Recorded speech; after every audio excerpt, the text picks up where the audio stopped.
সহকারে কিভাবে একটা মানুষকে পাথর মেরে হত্যা করা হয়েছে। আমি প্রশ্ন করতে চাই, বিএনপির এত শক্তি কিভাবে এবং কোথা থেকে এলো যে তারা এইভাবে জনসম্মুখে মানুষকে পাথর মেরে হত্যা করেছে? তারা কি জবাব দিতে রাখে না?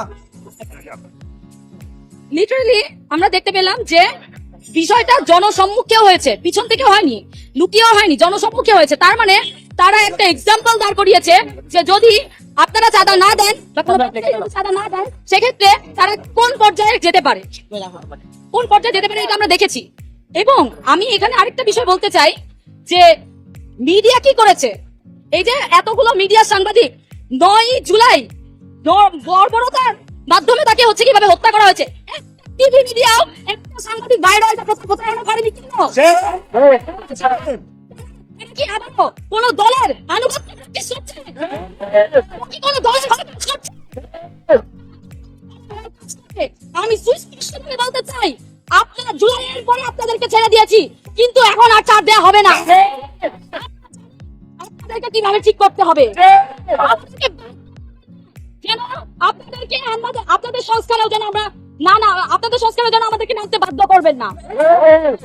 বলতে চাই, ডক্টর ইউনূস একটা নোবেল বিজয়ী হয়ে প্রধান উপদেষ্টা হয়ে এখানে বসে আছে, কিন্তু 1 বছরে সে লোক ঠিক করতে পারেনি। সে সম্পূর্ণরূপে ব্যর্থ। আমি প্রশ্ন করতে চাই সে কি করছে, এবং বলতে চাই যদি আপনি এখন সোজা করে দাঁড়ান এবং যদি কঠোর ব্যবস্থা না নেন এবং দায়িত্ব না নেন, আমরা আপনাদের উদ্দেশ্যে রওনা হব।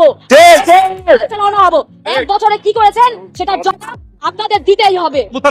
ধারণ করি এবং নতুন ভাবে বাংলাদেশ গড়ার লক্ষ্যে কাজ করেছি। আমরা চেয়েছি বাংলাদেশে কোনো সন্ত্রাসবাদ কিংবা কোনো ধরনের চাঁদাবাজি যাতে না হয়, সেটা যে কোনো দলই হোক, যে কোনো গোষ্ঠী হোক, নির্দিষ্ট কোনো দলের জন্য আমাদের এটি বাধাবন্ধকতা নাই। কিন্তু আমরা দেখেছি গত 9 জুলাই যেভাবে একজনকে আমরা শুনেছি উনিও নাকি একটি নির্দিষ্ট দল করতেন, সে কোনো দল করুক বা কি করুক সেটা আমাদের দেখার বিষয় না। আমরা চাই সবার নিরাপত্তা। সেজন্য 24শে জুলাই গণঅভ্যুত্থান ঘটেছিল, সেটি যদি ব্যর্থ হয়, সে আওয়ামী লীগ হোক না বিএনপি হোক, সেটা আমার দেখার দরকার নাই। আমরা সেটা যদি ইন্টারিমের কেউ হয়ে থাকে, আমরা সাধারণ শিক্ষার্থী রাজপথে নেমে আসবো। সমবেত হয়েছি দল মত নির্বিশেষে, কেউ কোনো রাজনৈতিক দল কে কি করেছে সেটা আমাদের লক্ষ্য নয়। আমরা এখানে সাধারণ শিক্ষার্থীদের পরিচয় সবাই একত্রিত হয়েছি। আমরা জানান দিতে চাই, এই ধরনের ঘটনা ঘটে থাকলে, ভবিষ্যতে যদি আরো ঘটে থাকে, সুষ্ঠু বিচার যদি নিশ্চিত না করতে পারেন, ইন্টারিমকে কিভাবে জবাবদিহিতা করতে হয় সেটা আমরা দেখিয়ে দিব।